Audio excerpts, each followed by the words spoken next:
আপনি কি জানেন মাত্র ২ মিনিটে সকালে একটি আমল করলে সারা দিন আপনি আল্লাহর জিম্মাদারিতে থাকবেন?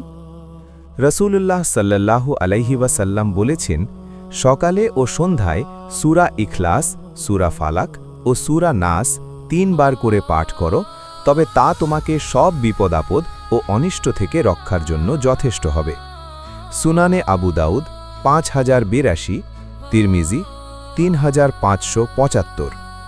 ২. বদনজর ও জাদুটোনা থেকে মুক্তি। সূরা ফালাক ও সূরা নাস মূলত আল্লাহর কাছে আশ্রয় চাওয়ার সূরা। সকালে এই সূরাগুলো ৩ বার পড়লে সারা দিন মানুষের কুদৃষ্টি অর্থাৎ বদনজর, হিংসুকদের হিংসা এবং কালো জাদু বা জাদুটোনার প্রভাব থেকে আল্লাহ তাআলা রক্ষা করেন। ৩.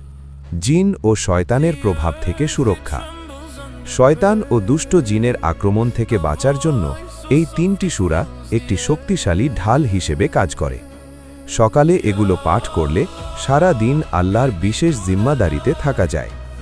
৪. অন্তরের প্রশান্তি ও ঈমান বৃদ্ধি। সূরা ইখলাসে আল্লাহর একত্ববাদ বর্ণিত হয়েছে।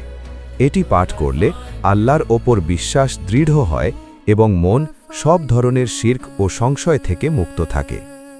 আমল করার নিয়ম।